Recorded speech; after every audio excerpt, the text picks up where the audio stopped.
What's good, African family? Welcome back to the African Wahala.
Now, those are videos of people celebrating Buhari's death.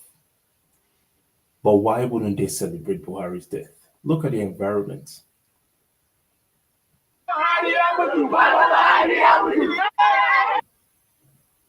Just looking at this environment, you can already tell why these children are celebrating Buhari's death because the environment looks horrible. They are forced to live in this type of environment without any amenities, in mud, without food, without education, and without a future. That's why they are celebrating the death of Buhari because Buhari is one of those people that contributed all of these negative things to the society. He was the president for 8 years. He had the opportunity to make things better, but he chose not to. As a matter of fact, he passed away in a London hospital in England. And if you think about it, why would a president rule a country for 8 years and not have one single hospital that is good enough to treat him? The fact of the matter is, Muhammadu Buhari's performance as president was appalling. Insecurity, economic collapse, injustice, religious prejudice, and a lack of direction characterized his government. Now, we can all bring in our religious aspect and say things like, oh, let's just forgive him. Let's not talk negative about the dead. The truth is, what Buhari represents to you is different from what Buhari represents to other people. For the vast majority of the people, Buhari represented negativity, terrorism to them. It's like Abubakar Shekau, former leader of Boko Haram, that was rumored to have been killed multiple times in the past. When Shekau eventually died or was announced as dead, were people not celebrating? Is it not reasonable for people to celebrate under such circumstances? The reason people were celebrating is because Shekau was a terror to their lives. And that's exactly what Buhari was to many people. That's why people are celebrating. What else did Buhari bring to the table? Buhari's administration made Nigeria the poverty capital of the world. In case you don't know, I will remind you, India had always been the poverty capital of the world. And if you compare the numbers, it's reasonable. It's a country that is developing and they have about 1.3, 1.4 billion people, and a huge percentage of their population lives in poverty. However, Nigeria was able to overtake India in 2017, and it has been that way till this day. Sometime in 2022,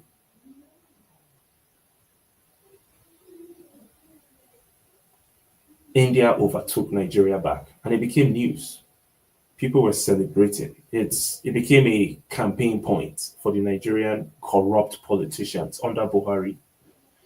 They were happy that Nigeria overtook India as the poverty capital of the world, which is ridiculous if you think about it. Because why are you happy about a country that is about 10 times your population overtaking you as the poverty capital of the world? Anyways, as the poverty capital of the world, I'll give you more information about Buhari's legacy. Buhari, under his legacy, his administration, made Nigeria the most terrorized country in Africa and the third most terrorized country in the world. According to the Global Terrorism Index, the Global Terrorism Index is ran by an Australian institute where they collate the numbers of people that are victims of terror attacks all over the world, and they create a ranking system. And Nigeria was the highest ranked country in Africa between 2016 and 2023. Right now, they are having Burkina Faso as number one. It sounds a little bit sketchy considering what Ibrahim Traore is accomplishing in that great country. However, Nigeria became officially the third most terrorized country in the world under Buhari. I'll show you a quick snapshot of the Global Terrorism Index.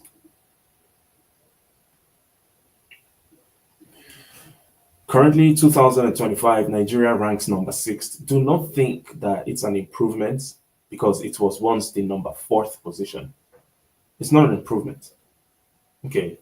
It's just one of those situations where other countries seem to have higher numbers at the current time. Doesn't mean that Nigeria has improved in terms of managing terrorism. But just so we know and we have it on record, Buhari officially made Nigeria number 3 position in the world behind Iraq and Syria. That's part of Buhari's legacy. Another legacy of Buhari that we remember was the absolute destruction of the social cohesion. What binds different people within Nigeria together, different ethnic groups, different cultural groups. What made us, for the first about 60 years after the fake independence, what made us pretend like we were a nation? Buhari came and exposed it and told us that you are not a nation. You are not a one Nigeria. You guys are different. And the way Buhari implemented that destruction of the social cohesion was through extreme levels of nepotism. Buhari just didn't give a shit about being a nepotistic bigot. He was open about it. He didn't care. Buhari didn't care. He would employ people from his ethnic group to take over different institutions, even though they had no qualifications or they had criminal backgrounds. They were supposed to be in prison. Once you joined the APC, you became free of your sins. You're no longer going to be investigated, even though you are a corrupt person. So everybody started decamping to APC under Buhari. Buhari furthered the destruction of the social cohesion by supporting different groups. We heard about Fulani terrorists started increasing their activities, killing and kidnapping people all over the place. Buhari's government actively protected them. And even the social cultural group, they call it the social cultural group, we call it the terror group, Miyetti Allah. Buhari fully supported Miyetti Allah even after they put a fatwa on the governor of Benue State, Autumn. Buhari's administration will be remembered for extreme nepotism, corruption, ethnic division, and the destruction of the social cohesion amongst ethnic groups. That's what it's going to be remembered for. Mass corruption. Buhari will be remembered for mass corruption. If you remember the Nigerian Airways scandal, they went to borrow Ethiopian Airlines airplanes and painted it with Nigerian Airways logo. And that process, they spent billions of dollars. Nobody got arrested. Adesirika, that's the main agent that worked, another Fulani terrorist that worked under Buhari because of his nepotism. Went, scammed Nigeria, spent billions. The guy is a free man today, no problem. And we're going to talk about the NNPC, the Nigerian National Petroleum Corporation, stopped remitting money to the national purse at some point. 97% of the money that was remitted was used to finance debt. So all the revenue generated by Nigeria, 97% of it was used to finance debt. Are we going to talk about the loans that they took from the IMF or the World Bank that amounted to absolute nothing? At the end of the day, after all those loans were taken, no infrastructure surfaced, people became poorer, and the value of the naira depreciated further. Are we going to talk about the corruption in the military? How soldiers were ill equipped to fight terrorists and how their salaries were stolen by their top officers? Nobody got arrested, obviously. Buhari's administration is going to be remembered for destroying Nigeria. And then finally, the Independent National Electoral Commission. Buhari's administration made it so powerful, so corrupt, that it became a tool for the highest bidder. That's why Tinubu could get into power after Buhari. Buhari laid the foundation for Tinubu to get into power to further the destruction of Nigeria. That is Buhari's legacy. So if you want to come here and tell us that we need to, oh, don't speak ill of the dead, forgive and forget. We're not going to forgive and forget if your family members were killed during the NSAS, even before the NSAS. You know how many people were kidnapped by the DSS? We have a live video on YouTube of a lawyer, Ifeanyi Ejiofor, in Aba. DSS went to his house. His CCTV captured the entire process. They got into this guy's house, killed one of his workers, kidnapped his brother, put the brother in his vehicle. They stole his car, DSS and military. They stole this guy's vehicle in his property, in his house, shot his worker dead, put the dead worker in the trunk of the car that they stole, and kidnapped his brother and put him in that same vehicle and drove out of the compound. The evidence is on YouTube, but nobody is ever going to be arrested because that's what Buhari created. Nigeria has always been that way, but Buhari solidified that whole process.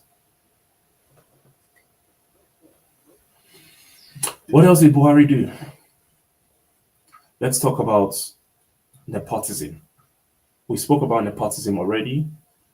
And if you like this type of content, don't forget to click on the like button, subscribe to the African Wahala. We talk about real power, people, and the pain that people face that often gets swept under the rug. And obviously today we are diving deep into the legacy of Muhammadu Buhari, the former president of Nigeria that just passed away. The thing is, the guy passed away in London, not in Nigeria. A man who led Nigeria for 8 years and couldn't trust his own hospitals.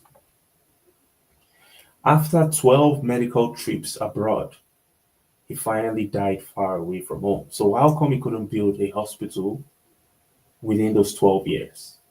Don't get it wrong. I'm going to give you some information about some corruption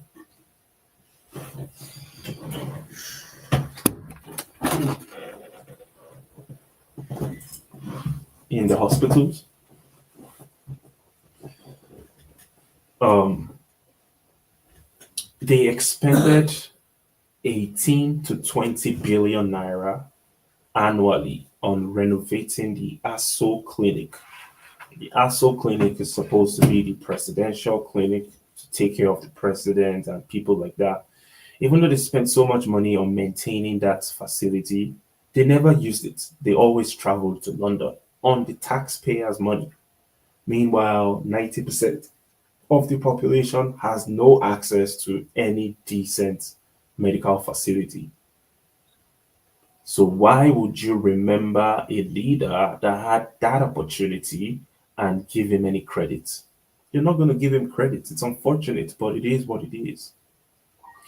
Let's talk about the fact that for local Nigerians, healthcare is not just underfunded, it's a gamble. It's for the elites. The elites, the VIPs, the presidents, the politicians, they get to travel abroad to use good medical health care system because it doesn't exist in Nigeria. And Buhari took 13 medical trips while he was the president. In one of his medical trips, he was gone for 3 months. 3 months. The president of a country went to another country for medical attention for 3 months. And then when he returned, they lied. His personal assistants lied about we had to take him to London for an extended period because there was a rat infestation in the presidential office. They just made up some stupid shit like, oh, the dog ate my homework. That type of lie. But obviously, it's Nigeria. And that's what he's going to be remembered for.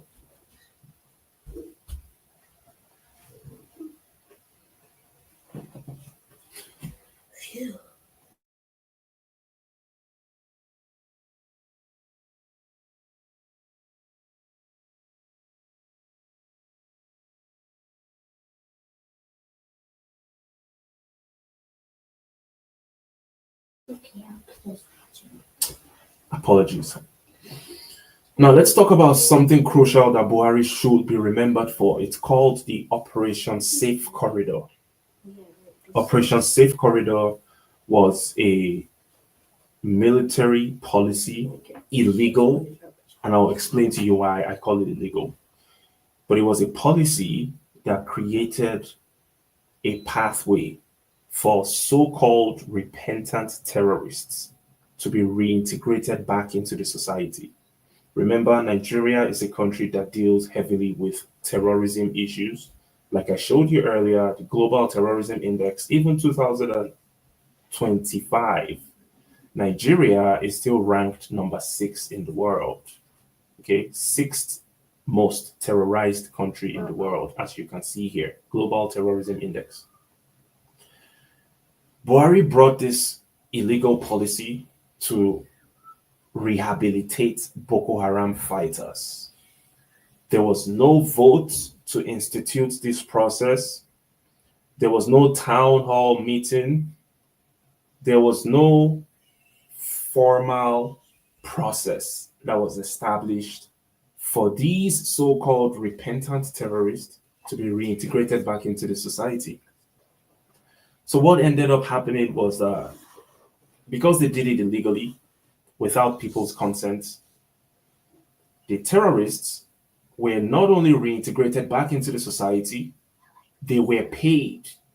They were given trainings. I'm talking about hundreds of thousands of them. Over 200,000 people have gone through this process. Many of them were recruited back into the military. Check that out. Isn't that the highest level of insanity that you can imagine? A country that is ravaged with terrorism is forgiving some terrorists because they swore with the Quran that they are no longer terrorists. and then they were paid money, given some training, and employed in the military and the police in some cases.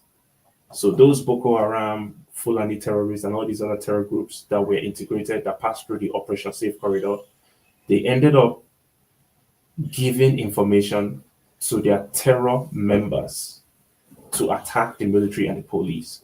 So there were so many, not even counter attacks, like premeditated attacks. Before the military got to the process of attacking terrorists, the terrorists already knew what was coming because they have members in the military. And then they attacked the military first. That's one illegal thing that Buhari should be remembered for. Operation Safe Corridor, illegal. He instituted it without asking for the people's opinion, forced people that were victims that never got justice, people that were killed by Boko Haram, killed by Fulani terrorists, forced them to be secured by the same terrorists that killed their family members. That's one of Buhari's legacy. Another legacy of Buhari was the rise in Fulani militancy, Fulani terrorism, Fulani banditry. They started calling it bandits. Miyetiala. Let's talk about numbers. In 1 year alone, Fulani terrorists were blamed for 847 deaths in Plateau. Talking about just Fulani bandits or terrorists, whatever name they want to call it. Plateau, Benue, Southern Kaduna, blood was spilled with barely any whisper from the presidency. Buhari didn't give it then. If you guys remember vividly, when Buhari was the president, people would get killed. Oh, 50 people are killed in Southern Kaduna, 150 people are killed in Zamfara, 320 people are killed in Plateau. Buhari wouldn't say a word. He would simply jump on the next air flight and go to London for a 2-week vacation. That's what Buhari did. And you shouldn't tell me that the victims of Buhari are supposed to keep quiet and, oh, just forgive him. God said we should forgive. You're not going to forgive a terrorist that kills you. If Buhari was incompetent enough after a couple of years in office and had lost many Nigerians due to his incompetency, why didn't he resign? He should have resigned. But these guys don't know how to resign because they are from poverty backgrounds and poverty mentality. Their only purpose for wanting to be in power is to escape poverty. They don't want to fall back into the poverty. I showed you a video earlier. Let me show you where these kids are celebrating Buhari from. That's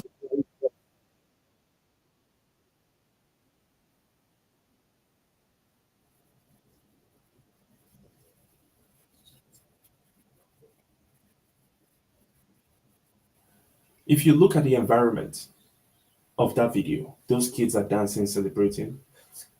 You see how rough and rugged it is? You see how underdeveloped it is? This is where Buhari is from. These are people from Buhari's community. This is not in the south. This is not in the east. This is in the north central. Not north, sorry, core north. That's Kano. Kano is right next to Katsina, where Buhari is from. You see how horrible the place looks?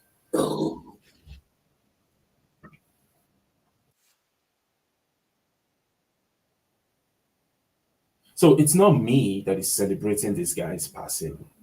His people are celebrating his passing. Me, I'm just giving you the facts of what he did during his time as the presidency. Let me quickly go through the comments. I apologize, I've not been looking at the comments. Vivian V. Hello, my lovely brother. Please gather your friends and take them out to the nearest African restaurant. The bill is on me. I appreciate you, sis. I appreciate you. Yeah, I'm just talking about Buhari. I don't know if you heard about the demise of the former Nigerian president, Muhammadu Buhari. The guy died yesterday. I've not even touched on the fact that we're not even sure if that guy that passed away was Buhari or someone else because there are very strong rumors with very strong, legitimate sources that the real Buhari actually passed away in 2017. And they propped up a decoy or a pretend Buhari to be in that position up until yesterday that they announced he passed. But I'm not going to touch on that. You can do some research. I personally, I don't know if the guy that died yesterday was Buhari or not. I suspect he wasn't, but I could be wrong. Let me give you another point what Buhari did, what he should be remembered for. Vivian V says, how many Nigerian leaders are going to go for medical treatments abroad and get unalived? Is it too much to ask that they build just one state-of-the-art medical facility for the so-called elites? This is a great question, my sister. This is a this is an absolutely touching, realistic question. This is one of the reasons I actually started the African Wahala. Personally, I opened up this channel and started ranting about my frustrations about Nigeria and Africa in general, and even the global black community, because I'm just sick and tired of how we are always at the bottom, to be honest. But back to Africa, back to Nigeria. Great question. Why are these elites, so-called elites, look, they call themselves elites. They dress up to be like elites. They drive nice cars. They drive same cars that American celebrities drive. That's what they drive around in. They love the opulence in the midst of poverty. Don't get it twisted. 80%, 85% of the population lives in absolute abject poverty, but they just want to be rich. They just want to look rich, have that allure of people that are doing something, but in real life, they are doing absolute nothing. Look at these guys. So useless. Buhari here standing with some military guys. The military guys, look at the clean office. Just look at the clean ambience. Even the military guys are well tucked in. Buhari looks neatly dressed in his traditional attire. They are trying to portray an image of clean people, but they are not clean. They are very dirty. If you step outside of this building, literally 1 kilometer outside of the fence of the Aso Villa where this picture was taken, it's poverty. 1 kilometer from the location of the Aso Villa where Buhari and the other corrupt Nigerian politicians like to portray cleanliness and wealth and status, is full of poverty. So what are they proud of? These guys they are a disgrace. So if someone is a disgrace, my good sister Vivian V, people that have no shame, people that have no integrity, self-respect, they don't give a shit. They're going to go to London for medical treatment. Because when they go to London for medical treatment, it makes them feel like they are elites. They feel like they are better than the rest of us peasants. They call us peasants. They refer to us as peasants. And that's why we shouldn't allow that. We shouldn't allow. Why would you call me a peasant? Because you are a politician. If you are a politician and your only reason for being a politician is to escape poverty, while we are still living in poverty, then you're going to get some resistance. And that's why people like us exist. Buhari was a disgrace. His legacy is that of corruption, nepotism, the absolute destruction of Nigeria, shamelessness, and selfishness. And that's why people like Buhari end up going to London for medical treatment. Even the few decent hospitals that we had, they've all rot. They've all gone down the drain. There's nothing left. The blood of all those who fell victim to Buhari's terrorist brothers from the Sahel has now caught up with him in the London hospital. Facts. Synovia Indigo. Peace and blessings, sister. Buhari is not our ancestor. Good riddance. Oof.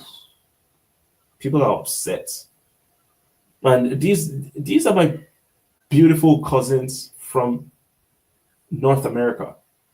You know, our African people in North America, they are also upset at the corrupt African politicians that ensure that we remain at the bottom. And you have to be upset with them because when Africa eventually rises, it's going to have a positive effect on all African people around the world. You remember when China rose eventually, right now China is on top. People respect the Chinese. You see Chinese people in random countries, you respect them. You have respect for them. You have dignity for them because you respect their country of origin. But these days, we are still in a position as African people where when you see an African person, you often have no respect for us because of how messed up and shitty a lot of our countries are because of these evil politicians that made it so. In 2025, still living in the Stone Age, too bad, absolutely. Those videos that I showed you earlier, poor people in Daura and Nigeria cannot afford to go abroad for treatment. And poor people make up 85% of the population. Don't forget that, my sister. No sympathy here. I suspect Buhari died in 2017. Me too. Sinovia says, I didn't think about that. Great insight. I'm not sure what you're talking about. Adetunde, thanks for your good works, advice, and enlightenment. Blessings. I appreciate you, good brother. Thank you so much, Adetunde. You're always on point, my good brother. You're definitely channeling your energy in the right way. Yes, my sister. Thank you. Thank you so much. Let me quickly wrap this up. I have two more points to talk about. I spoke about the nepotism and the unraveling of unity in Nigeria because Buhari came in and told us that there is no one Nigeria. Nigeria belongs to us, the Fulanis. That's what Buhari came and told us. And then that naturally created a reaction from other groups that started saying, oh, we no longer want to be a part of this country. It was actually during Buhari's era that me, the African Wahala, I gave up on Nigeria. And I'm like, Nigeria has to break. It has to disintegrate for us to stand a chance in the future. It was during Buhari's era, 2021 January, when Fulani terrorists attacked Oja Odon in Ogun State. That's where I'm from. And when they got to Oja Odon, they kicked out the local people. They ran away. Oja Odon is right next to the border to Benin Republic. There is a town there called Pobe. So the victims of the Fulani terrorism from Oja Odon, they crossed the border into Benin Republic, the town of Pobe, and they claimed asylum. So they got asylum, and then, as expected, Buhari's government absolutely ignored it. The government of Ogun State absolutely ignored it. Eventually, when they responded, they said, oh, come back to your village. We're going to give you beans. We'll give you beans and rice. You know, they've destroyed us so bad with poverty that the only thing they pull us back with is food. They've made us so hungry that they give us crumbs of food and that attracts us back to them. That's what they've created. And that's part of Buhari's legacy: terrorism, corruption, and evil. Finally, the End SARS campaign. We're not going to end this live stream without talking about End SARS. End SARS was a protest that started as a result of police brutality, and it was in October of 2020. By that time, Nigerians were already frustrated, depressed from so many other factors. But the End SARS, the protest against police brutality, was an avenue for Nigerians to go out there to protest and possibly improve the government. The picture you see on the screen is a Nigerian flag smeared in people's blood, people that were shot while protesting unarmed. So check this out. The protest grew so strong, and that was the second largest protest in my own lifetime as a so-called Nigerian. I'm a victim of Nigeria. I don't call myself a Nigerian. I just call myself a victim of Nigeria. Okay. That was the second largest protest in my lifetime. And the only way that Buhari could appease the people was to kill them. And they ended up killing hundreds of people. That's what you have here. This is Buhari's legacy. This is Buhari's legacy.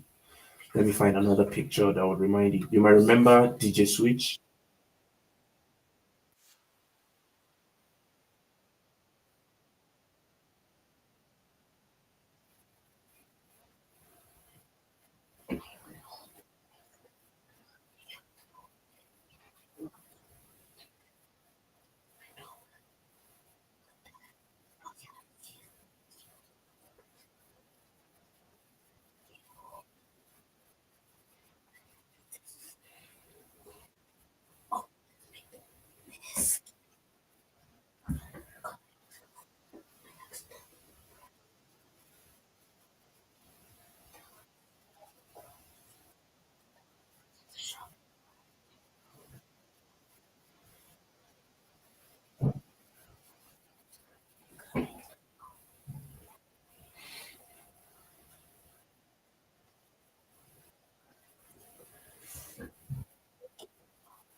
Hmm.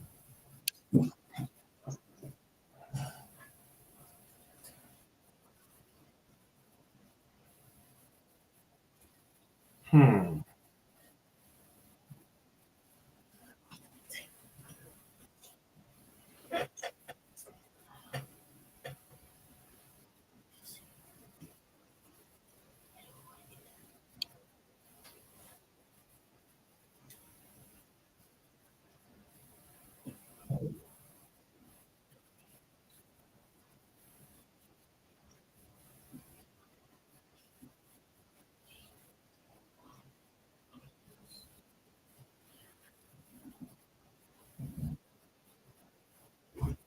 They won't.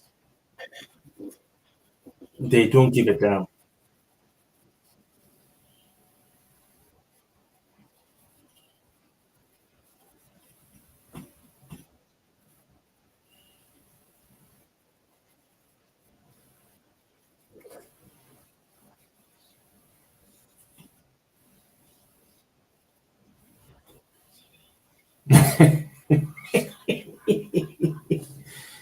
I don't know if I should be laughing or not, but this lady said T-Pain, Alpha.